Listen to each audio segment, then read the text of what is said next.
Welcome to the Del Walmsley Radio Show.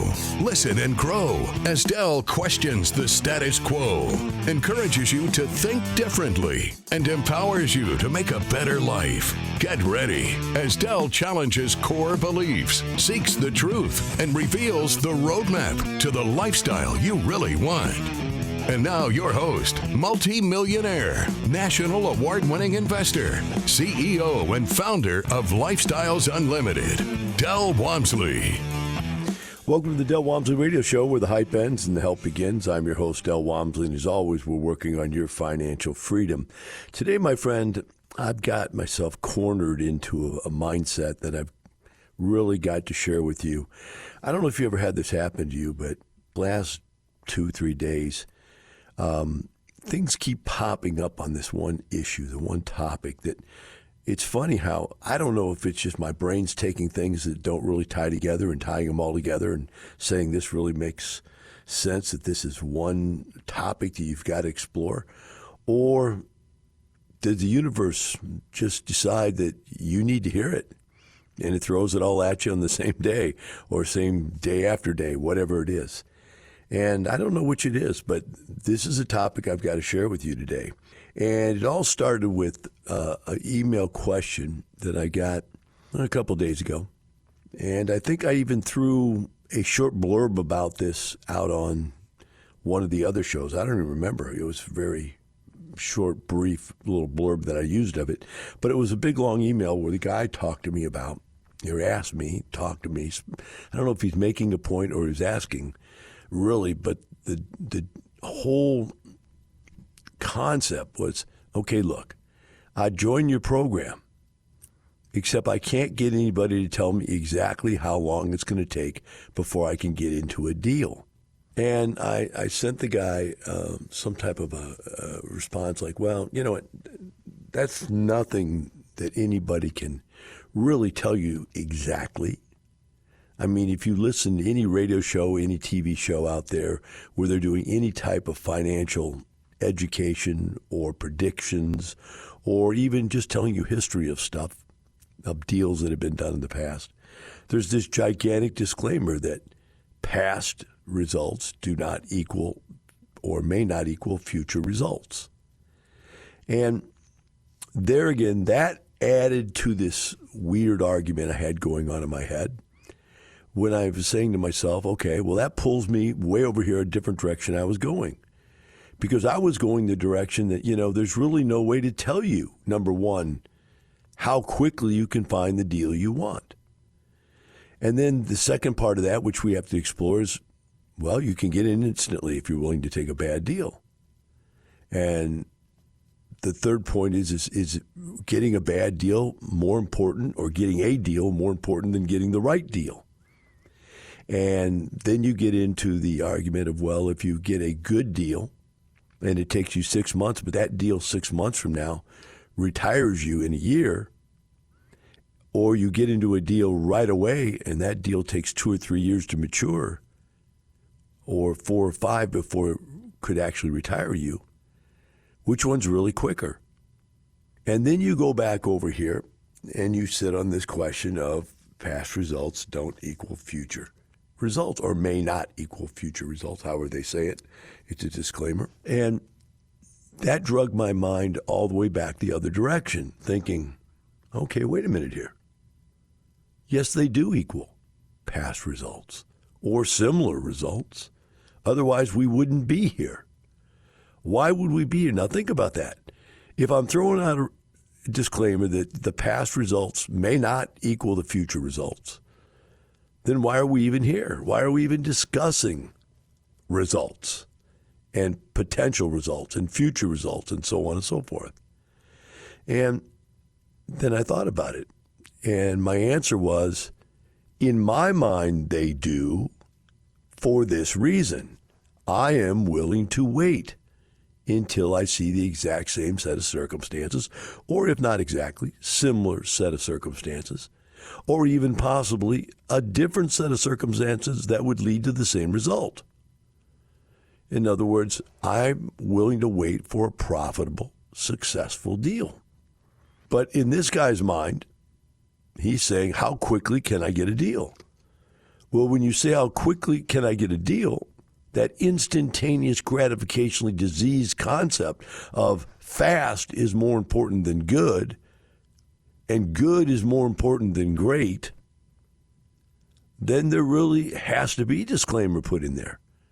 Because you're not going to walk out there into the investment world like you'd walk into a shoe store and go, I need an 8.5 extra wide or an 11 extra thin. I want 3 different colors. I want my favorite color. I want my favorite size. I need special instep. No. When you go out there, you're going to have to look at hundreds of deals. And I look at hundreds of deals. All the time I'm looking at deals. I get new deals every day come across my desk, and I look at them. And most of them are big. They're easy evaluations for me because I just throw out there, I don't want something in that city. I don't want something in that part of town. I don't want something of that age bracket. Now, those are not even evaluate whether or not the deal has potential to be successful. It's not evaluate whether it has potential to be profitable. I'm just saying the stuff that I don't want to touch, I don't want to deal with because of the fact of my age, because the fact that I've been doing this for 30 years and I realize what types of things create more difficulty in achieving your goal, being successful with a deal. And I've got this sense of what I'm not interested in. Then you get down to stuff that falls in my category. And if you're out there long enough looking and looking and looking at deals, then eventually brokers will get to know what you're looking for. And they'll bring you the stuff that you're asking for. And then leave you in the dirt if you invest with them. But this instantaneously gratificationally diseased person that wants to know how quickly they can get into a deal is going to run into that very kind of person because it's somebody they align to psychologically. Let's get it done. Let's get it done now because faster is better. More is better. Not better is better. Now, having said that, the next part of this, and that was I was getting to the point, making the point that these instantaneously gratificationally diseased people who are looking for these quick deals are going to most likely align themselves to an instantaneously gratificationally diseased person who is going to put this deal together and get you excited and hype you up about a deal that's really not even a good deal. They may not even give you all the information to the deal. And then I heard this short on Facebook. You know, it was just a quip. It was just a short thing. And you get hooked on these things. I know if you've ever looked at these YouTube quickies, they're little videos and they go on, they rotate and rotate and rotate. And you get kind of hooked to them. I mean, I think there's an algorithm in there that tells you this is something you might be interested in that puts it in front of you. But there was one there, and I have to give the guy credit for the piece because I think he's a self-help guru, a business guru of some kind. His name is Preston Brown. So he was doing this little spiel where he's talking about what is the difference between a leader and a manipulator. And it went something like this, and I'll probably butcher it, but it was his piece. He said, the only difference between someone with leadership and someone that is a manipulator is that, first of all, and the way he put it, I'm explaining it the way he explained it, and then I'll come back and see if I can freshen it up at all. He said, a leader has an outcome in mind. He said a manipulator has an outcome in mind. So in our context, a leader wants to do a real estate deal. And in this context, a manipulator wants to do a real estate deal. Do they both want to do a good real estate deal? I would have to suggest that deep down inside, they do both want to do a good deal. I mean, that's the goal. The second point he makes is, does a leader have his own personal self-interest in the deal? And I would say, yes, they do. Every leader who puts himself out there is doing it because it's a part of a plan for self-satiation, satisfaction, success. He says, does a manipulator have self-interest. Of course, obviously, manipulator has same self-interest, right? He says, so what is the only difference? And he makes the point that a leader cares about the people involved in the process, and a manipulator does not care about the people involved in the process. Therein lies the reality of what happens. When you look at these syndication deals, there are people out there, like I've talked about for the last couple of days, that are leaders on the surface, but are truly manipulators in their heart. And what I mean by that is when they come to find a deal, they want a deal and they want that deal now. Just like the guy emailing me saying, when can I get into a deal? Now. These people, I've got to find a deal now. And why do they want a deal at all costs? Just like I've told you all week, syndicators get paid fees.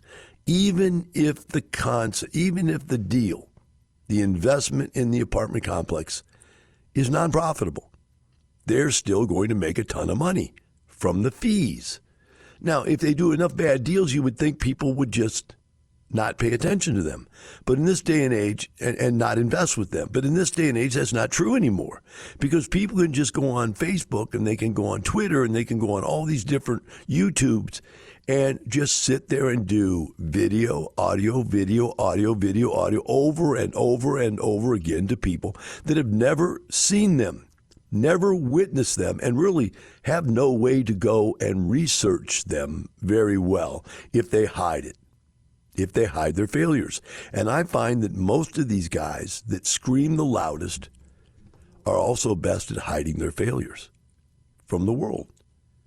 And so what they're doing is they're constantly finding new victims, right? There's a new victim born every day to a manipulator.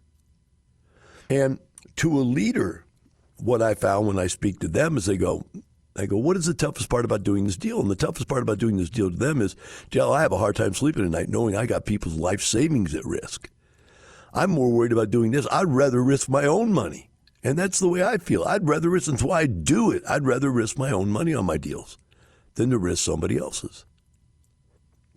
And so they care about the people involved in the deal. But the syndicators that are out there just slamming these deals down one right after the other, they don't care about the people involved. They don't care that it's their life savings at risk. Not at all. They just care about themselves. And so these are the people. Now, what's really interesting to me, as I've been living through this the last couple of months now, as these deals start to fall out, many of the people that you on the surface would have thought are really good people who really care, that you would think are really quality leaders, are turning out to be manipulators.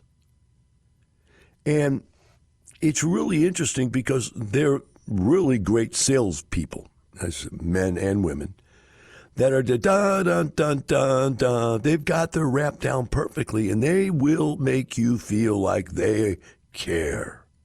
And they'll also make you feel like they've never done something wrong or ineffective. But the truth of the matter, those people are now starting to show up as not really what they said they were. Take a short break. We'll be right back with the Del Walmsley Radio Show.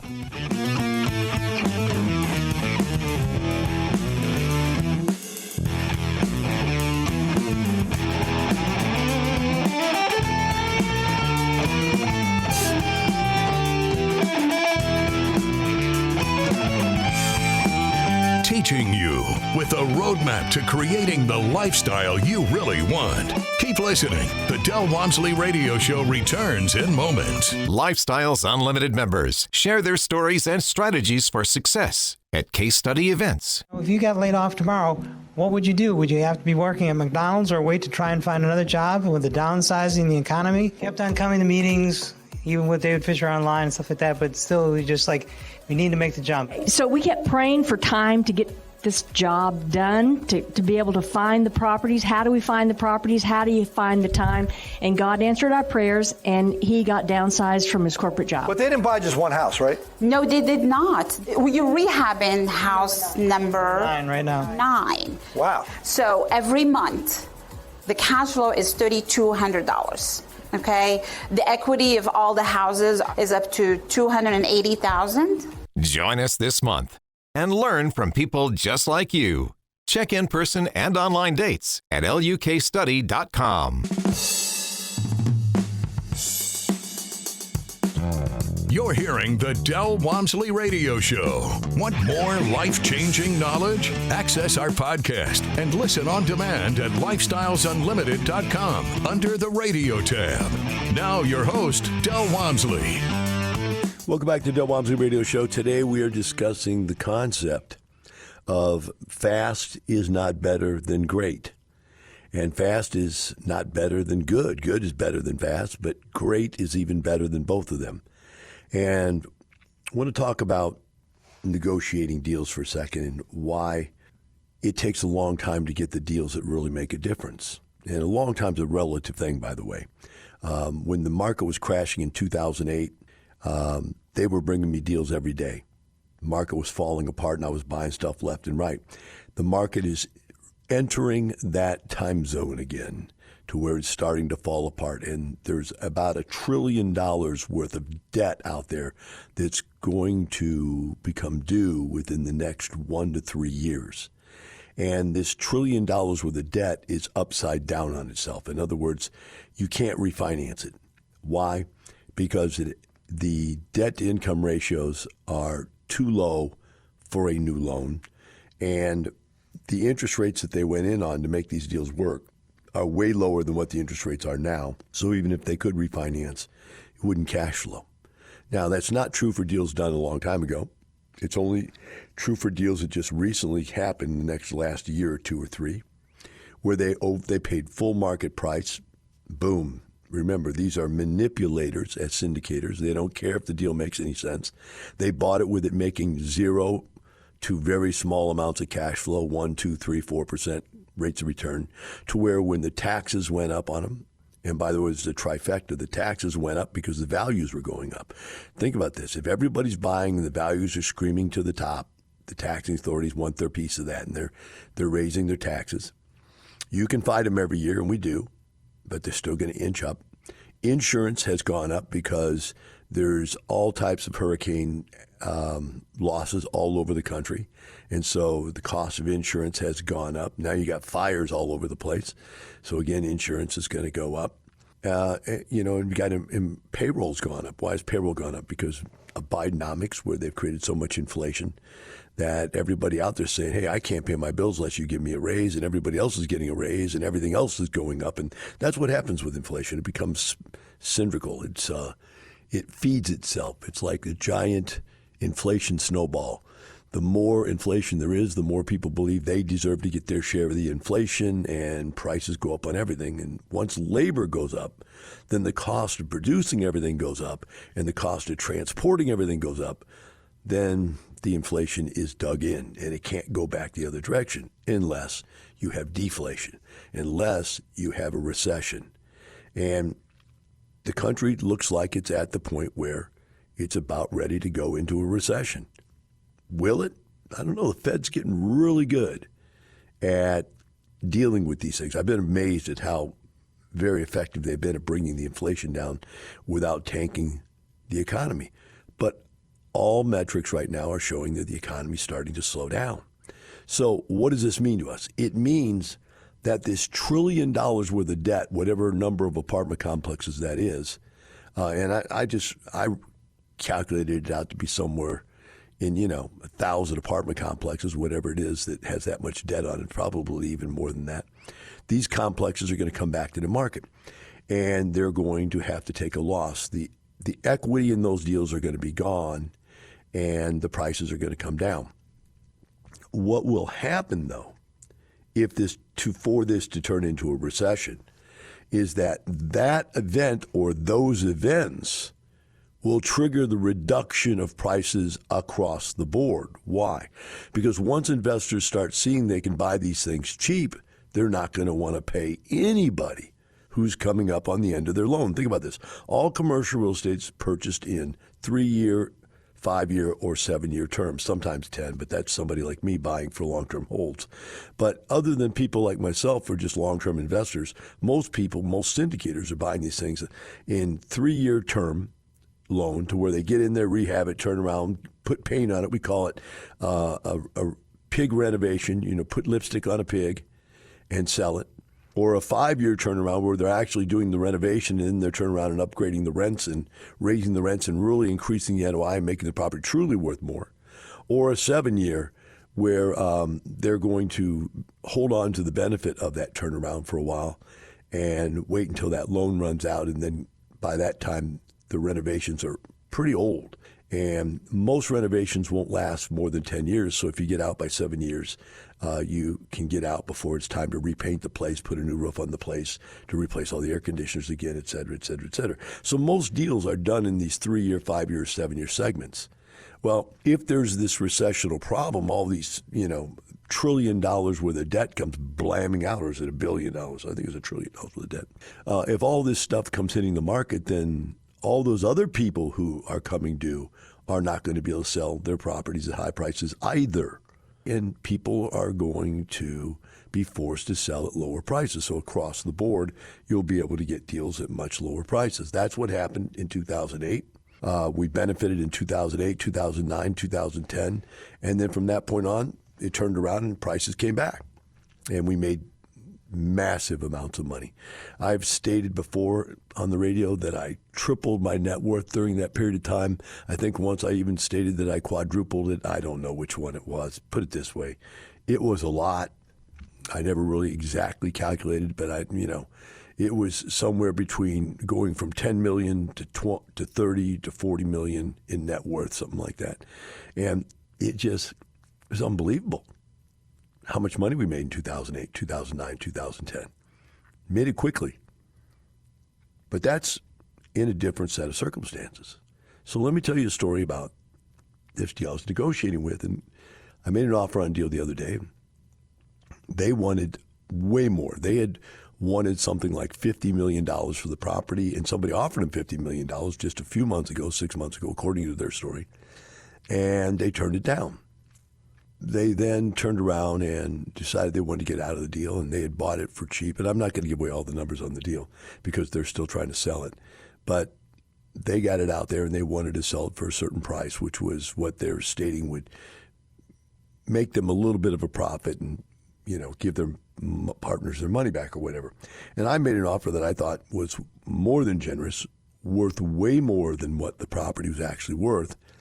And I made that offer so that I could buy it because it was a property I wanted to own. It was across the street from another property I owned. And so the people said, well, no, we're not going to sell for that. And they had a best and final, and they had all kinds of stuff. And the deal never sold. And they wouldn't come down to the prices that the people that are out there willing to pay, even now, even before there's this massive recession, wouldn't give them the price they wanted. And finally the guy said, yeah, you'll sell me the properties. Because you can take stuff out. You can clean stuff up. If you know you're going to sell something, you can stop fixing things and your expenses go down.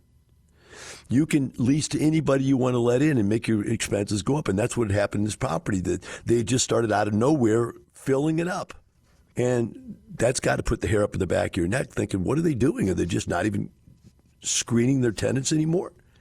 And of course they're going to tell you, no, we're screening, we're way more effective, blah, blah, blah. Nah, the bottom line is this property's across the street from mine. I know what it's effective and not effective.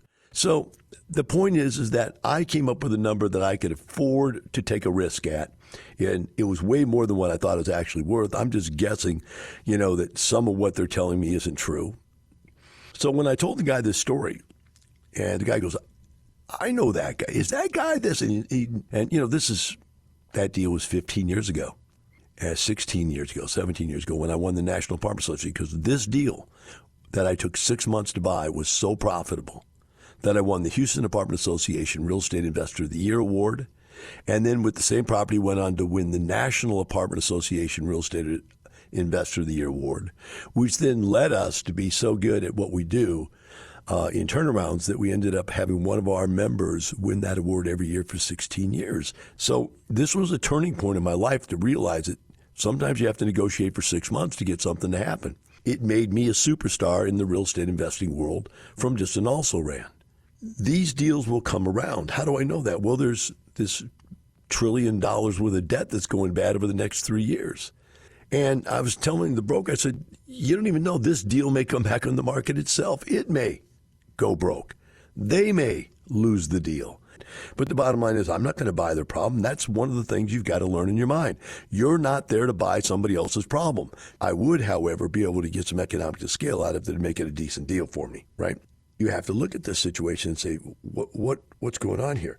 And then I heard another show by Dave Ramsey. And interesting thing with Dave Ramsey, when I heard the show, he was talking about the fact that people with short-term mentality in life on anything, when they look at, I'm going to buy this car because of what I want now, instantaneous gratification desire, compared to I'm going to buy this car because it's the best thing I do in my life 5 years from now. Or I buy a home that's the best thing for me to do now, or it's a home that's the best thing to do for me later, or any other sundry of things. He's just talking about the fact that people that think in the long run end up being the rich people, and the people that think in the short run, instantaneous gratification disease people are the ones that end up being broke. And I was sitting here in this precipice saying to myself, Del, you've got all these things that just popped up in front of you in the last couple of days that are saying you've got to stick by your number. And you've got to get out there and talk to people about don't be in such a hurry. Because these people out there that are the instantaneous gratification people, they are out there trying to sell their failures to you for prices that are too high. And you can't hate them for it. I mean, they're just trying to get out of their bad decisions. But that's what they're doing. So you can't let them persuade you to do that. On the other hand, if ever there was a time to be in real estate investing, it's right now. Listen to me carefully. Ever since 2008, when I just killed it, 2008, 2009, 2010, people go, hindsight's 2020. If ever the market is like 2008 again, ever, I'm going to jump in with both feet. Now, I've heard that lie now since 2008. Whatever that is, it's 23 now, I think. So you're talking about 8 out of 23, 17 years I've heard this lie. 17 years I've heard the lie that if it ever happens again, I'm going to be in 100%. But these people are not in 100%. Nobody else is jumping in like I am. Well, that's not true. There are other people who are smart enough to see that, or they're getting poised to do so.